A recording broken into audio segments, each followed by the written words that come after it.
Hello, everybody, and welcome back to the DUI Guy Plus Raw Law Unfiltered. Hashtag officially official. My company has finally issued me a badge, and I am officially a verified reporter now. The badge should be arriving in the next few days, and it is pretty cool. I'm not gonna lie. It's definitely not something that you expect, but it's nice to be not just an attorney, but also an official media reporter starting on the 15th. So I still technically can't use it. Um, well, I don't even have it, so it doesn't even matter. It's on the way. And once I receive it, I can use it starting on February 15th. And hopefully, it will finally be recognized. And I'm now a big player with the big boys. You want to play in the sandbox, you gotta be ready to play with the big boys. And it's all official. My company will recognize it if questioned. That's why there's a phone number on it. It's all legit. It's all 100% kosher. So I'm very excited for it, and really, really looking forward to going back to the murder trial, which I will be going back on the 23rd of February at the latest. Okay, so today's the 12th. Today's the 12th, and I will be there in 11 days. Worst case scenario. So worst case scenario, I will be there in 11 days. Best case scenario, I will be there in like next week, or maybe even this Thursday. Like it's tough to say. It's tough to say, because here's the problem. Okay, so some of you who follow me regularly know that I have a jury trial scheduled for my next one is the 16th, which is this Thursday. It's in Jefferson County, Kentucky, which is my home turf. And as far as I know, it's going to go. I've been preparing for it. I will continue preparing for it this week, tomorrow, Tuesday. I should be back in town Tuesday night. So, like Wednesday, Thursday, I'm going to be there. And then I have another jury trial scheduled for the 22nd of February. And after that, it's like I have actually a break. I was supposed to have another trial on the 26th, 27th, I think, whatever that Monday, Tuesday is, the last 2 days of February, the last Monday, Tuesday of February. But I passed it along to one of my associates. Two of my associates are going to be tag teaming it. It's not a DUI, so I'm like, you guys do it, and I want to be in South Carolina doing coverage of this trial, especially as it comes to a close. I definitely want to be there for it. I was talking about how I'm going to be in South Carolina towards the end of the month and beginning of next month. But the only problem with doing that is it's very possible. It's very possible that it's not going to last that long. Apparently the prosecution is supposed to close their case like this week. And if they close and then the defense puts on their case and I show up on the 28th and they'll be like, well, it's over, buddy. Like, what are you doing here? I don't know. So thanks, Rich. Rich is like, if it's a 6-minute deliberation, it's an NFG, not fucking guilty. We'll talk about that in just a moment. So a little bit of history about myself, jury trials, and what does it mean to have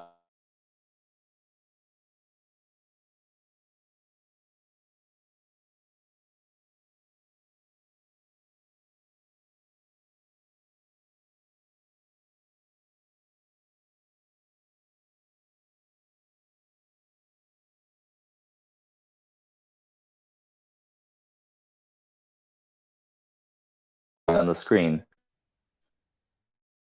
I'm sorry. Day is it? All right, now I'm back.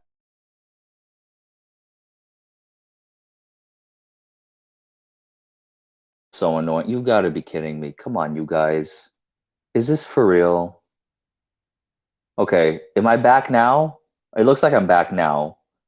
Can you guys see me and hear me okay? It's cutting in and out, broken, frozen, breaking up. Better. Is this better?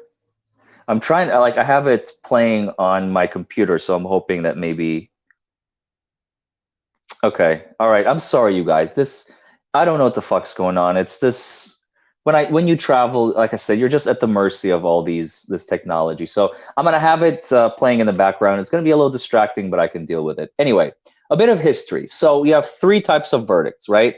The first verdict is the easiest one. It's the one-word verdict, guilty. The jury votes guilty. They give jail time. They give no jail time. In Kentucky, by the way, juries decide the penalty phase. They're the ones who say, 1 week, 2 week, 1 year, 5 years, life imprisonment, death if they get the chair, whatever, in a capital murder case. That's up to the jury in Kentucky, which is very unusual. Most states, judges decide penalties. But anyway, in Kentucky, that's the one-word verdict. The two-word verdict, that's obviously the one that you always want, not guilty. The jury acquits your client of the charge or all charges and so on. Number three is the three-word verdict. Now, this one doesn't really exist on paper. Like, you're never going to hear it. It's not an official thing. You're never going to hear a judge say it. You're never going to hear a jury say it. But it's a real thing in the profession, in the criminal defense realm. Ask any criminal defense attorney, what is a three-word verdict? And they will tell you, it's a not fucking guilty. Why and how do you get a three-word verdict? It's actually extremely difficult because it's like the perfect storm, the perfect soup of things that needs to happen. Number one, the jury has to be so unanimous that basically from the moment they sit down to deliberate, they already all made up their mind, and they have, like, the case is so obvious. Normally those cases never get to see the light of trial unless certain conditions are met. Like, for example, in this case, there was an accident. Semi versus guardrail. Semi with a 53-foot, trailer loaded up in full, colliding with a guardrail, ending up in a field. That was my client, okay? And that because of that accident, I don't think the prosecution, especially the county we were in, there's no way they would have given us any deal, even though they had very little evidence. I think the prosecutor was hoping that he would get a guilty verdict, excuse me. I thought he would get like a guilty verdict just based on, they'll be like, yeah, he drove and he's drunk, so only drunk people wreck. So that is why from the moment the trial started, I had a theme going for the entire case. And he actually objected to it in the very beginning. It was really funny because I had a theme. Sober people get into accidents too. That was my theme. And I've used it before. It was the other accident case, the car versus house. It's in the playlist. If you haven't seen it, check it out. It is wild. That one is a lot wilder because there was a breath test result of 0.096, I think. And my client collided with a house. And the jury ended up acquitting, not guilty. There were field sobriety tests. There was video, everything. And they were like, not guilty. That one took, I don't know, 20, 30, 40, 50 minutes. I don't remember how long it took. But that was also an acquittal. And I used that theme before because when you got to ingrain in people's minds, when there's an accident, it doesn't necessarily follow that it stems from alcohol or drugs or pills or marijuana. You could be completely dead sober and get into an accident. It happens every day, thousands of times a day across this great land and even the world. So the prosecutor trying to feed them that, oh, he got into a wreck because he was fucked up. Yeah, that's probably not going to happen. You know what I'm saying? So, and yeah, somebody said I'm not sports balling, or no, sorry, wrong one. I'm not betting on sports. I'm not watching sports. I know the Super Bowl is happening right now. I really don't give a shit. So if you came here after the Super Bowl, or you're watching the Super Bowl, or you're not watching the Super Bowl, or this is like after the Super Bowl is over, enjoy the show. I don't even know who's playing. I know it's in Arizona, I think, is where they're playing, but that's about all I know, the extent. And Rihanna had the halftime show. Those are the three things I know. I've been busy doing other stuff. Anyway, so with respect to verdicts, okay, that is it's got to be the perfect storm. It's the case the prosecutor doesn't want to try, bad facts, but maybe he has to try it because his boss is on his ass or her ass, and it's like nothing is working out, but he has to go forward and he has no choice. And I'm not gonna lie, it felt like half the trial, it felt like the prosecutor did not want to be there, and I don't blame him. I wouldn't want to be in his shoes either. It was a loser case, but with the wrong defense attorney, anything could happen, and they could still convict. If you don't explain the rules, if you don't explain the law, if you don't explain the facts properly, there's still a chance of losing that case very easily. But here's a little backstory. So I tried my first case in May of 2015. May of 2000. And by the way, while I am talking to you, I'm going to look this up because I don't. Was my second case, because my second case is the one I won. My second case, I believe, was in August. I believe was in August of 2015. Yes. Oh, wow. I thought it was 2016. For the longest time, I've been telling people 2016. So it's actually 2015. So the second case I ever tried, it's on my channel. It's called "It Took 'Em 5 Minutes to Vote Not Guilty." That was my first 3-word verdict in my career. Think of the ego boost to a young lawyer who has been literally practicing law for about 22 months. I have been a licensed attorney 22 months out of law school, okay? And I try a case in one of the hardest counties in the state on DUIs. They come down hard like a hammer. Those of you who don't know, there's this very famous, not because it wants to be, but there's this famous bus crash called the Carrollton bus crash. Back then, they made school buses like basically sardine cans. All you needed was a can opener, and you could pry that fucker open. And it's a very devastating, terrible story. The bus was going through Carroll County, Kentucky, through the city of Carrollton, but it was carrying children from Hardin County, Kentucky. And there were no guardrails separating the highway back then. It was 1988, May 7th or May 9th, 1988. I was literally like a few days old. I was just born. And it happened. This car crossed all the way to the other side of the highway and somehow ended up to the right side of the bus. So you can imagine how much it crossed over. And that's where the gas tank was. And the car opened the car opened the bus, and the fuel spilled, and the bus caught fire, and a lot of those children were roasted alive. And I believe the man who caused the wreck was under the influence of alcohol. If you don't know about it, look it up. It's called the Carrollton bus crash. It's a terrible story. I mean, children were being literally cooked alive inside the bus. It was an atrocity. It was a catastrophe. And dozens of kids burned to their death. And because of that, Hardin County has been really hard on DUIs for the last, 35 years. And the one thing that prevents people from being able to get deals in Hardin County is because of that fateful incident 35 years ago. It has had a cascade effect. Since then, a lot of things have changed. Like they started making buses. Since that day, they started making buses with basically armor, like bullet piercing armor. They make them like tanks nowadays. There's a reason for that. Part of it is the Carrollton bus crash.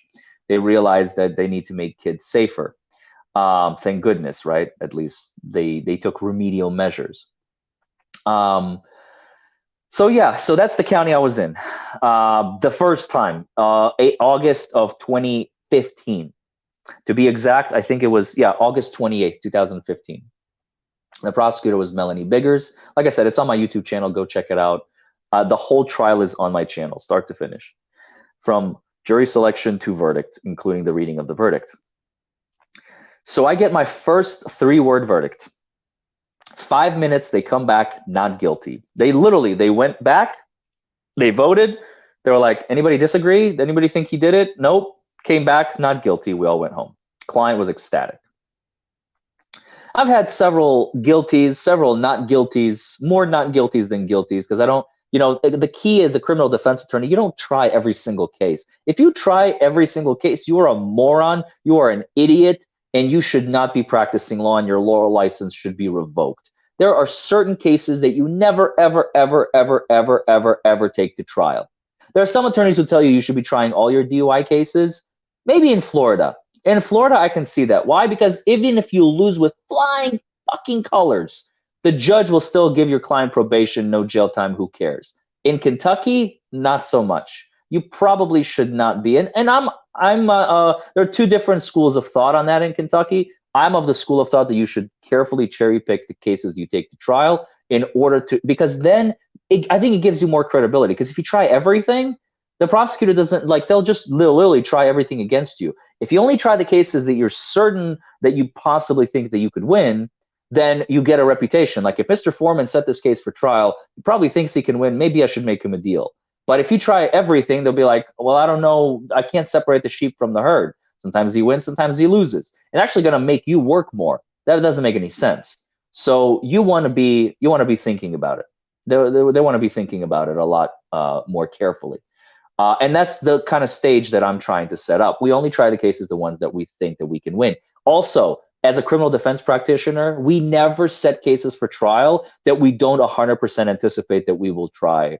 Unless like something catastrophic happens, like client can't afford us anymore, or hasn't paid us, or backs out at the last minute. Those are the only real three scenarios where we would not try a case. I never bluff. If I tell my associate, set that case for trial, or if my associate sets that case for trial because they think that I can win, then I will try that case. Okay. So that's that. So August 2015, I get my first 3-word verdict. The next one comes actually 5 years later. 5 years later, 4.5, I suppose, to be exact. This is now in Henderson County, Kentucky, in front of Judge Newman. That one was in Hardin County, Kentucky, in front of Judge Simcoe. Melanie Biggers was prosecuting.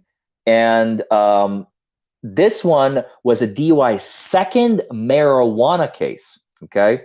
A DUI second marijuana case. I can't remember the prosecutor's name. Michael something?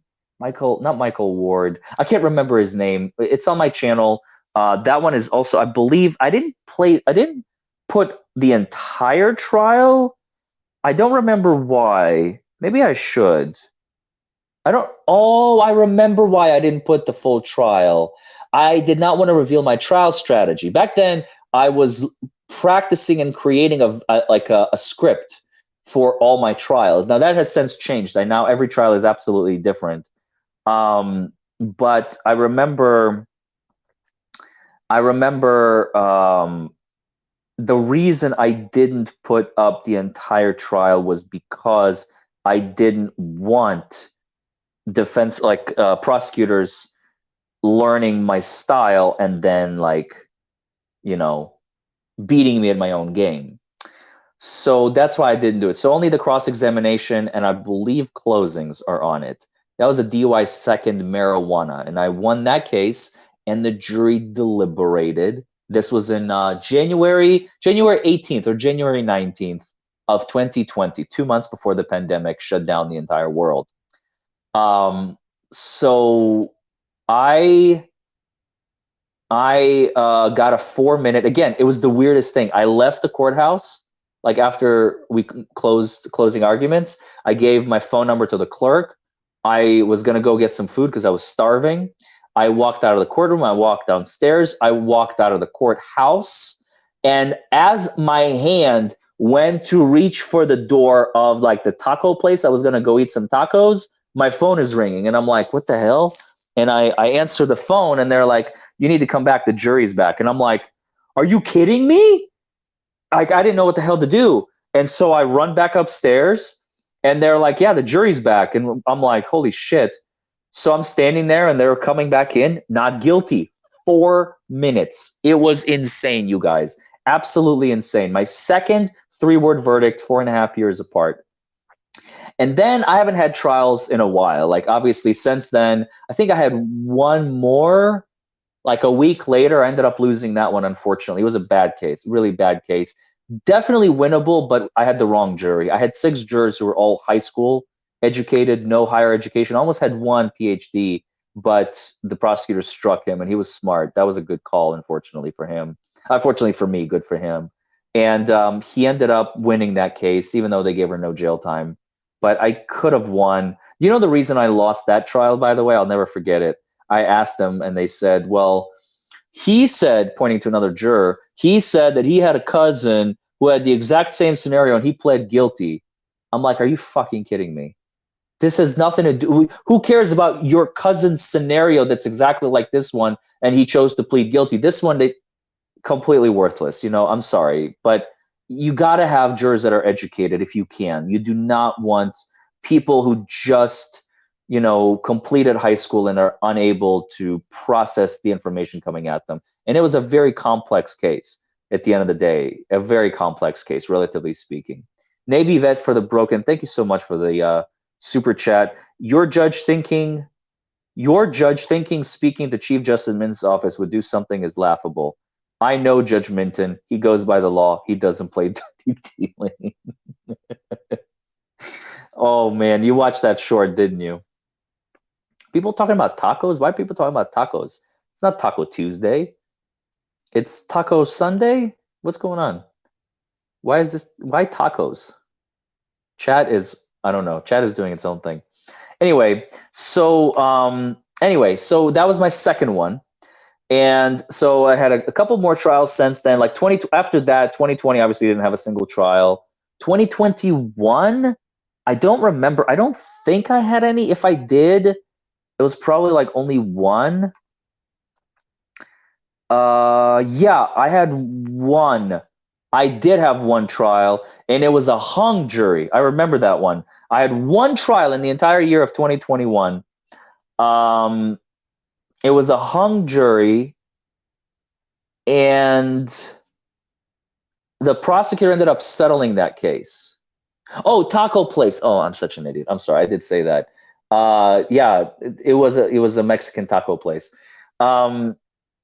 So this one was in LaRue, but they hung, and then I had a few in 2022. I had like 1, 2, 3, 4, 5, 6, 7, I think, in like 2022.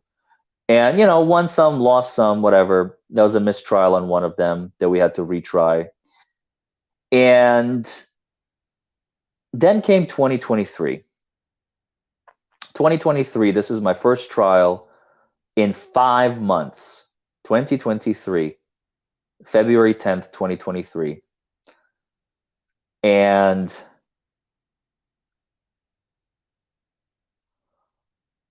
I got my third 3-word verdict. We were sitting there. They went out at 4:28 p.m., which means they arrived at the jury room, sat down, coordinated, started discussing approximately 4:32 p.m. 4:38, there's a knock on the door. We all turn like, what's going on? Because we're in the middle of a conversation, my associates and I. It's the bailiff. Jury's ready. Jury's back. Jury is done deliberating. We all look at each other like, and my client, he's freaking out. He's like, is that good? Is that bad? Because like I'm looking at him and I'm like, potentially good. That's the true answer in my mind. Like that's potentially very good. The 3-word verdict, HP Hanna is not fucking guilty. It's where it's so clear, it's so easy, it's so direct that they don't even need to spend another second in there. They all agree there's nothing to discuss. They don't get to the evidence at all. They don't even get a chance to discuss. Not effing guilty. 3 words. Not effing guilty. That's the 3-word verdict. That's crazy. I was not expecting it. I mean, you never expect it, obviously. But this one, I will say this. So we started around 10:30 in the morning. It ran for about 6 hours, including lunch. So actual trial minus the breaks, I mean, 4.5 hours, 4:15 tops. And the bottom line is, let me tell you guys, it was an incredible experience. I had a lot of fun. It was great to finally try a case again. I missed the courtroom so much. And plus, I had two associates in there. I had my associate, Christopher Stopper, as my second chair. And then I also had Tyler Hitch, our newest associate, who started with us a month ago. And he was just watching from the pews because I wanted him to get that experience. And it's really, really fun. Hey, Amy, it's really, really fun. And I was very, very excited. And I'm telling you, I feel like from the moment we got started, the prosecutor did not want to be there. From the moment we got started, the prosecutor just wanted to go home. And the detective, oh my God. I mean, don't get me wrong, he was honest. He was honest, and I ripped him apart. I ripped him apart. I think the jury was very much questioning not the veracity of his statements. He seemed honest. I will give credit where credit is due. I think he was honest. I believed that he was honest. But boy, oh boy, did he do a shoddy job. Terrible job. Atrocious job. So it was very much a deserved victory. I'm very thankful for it.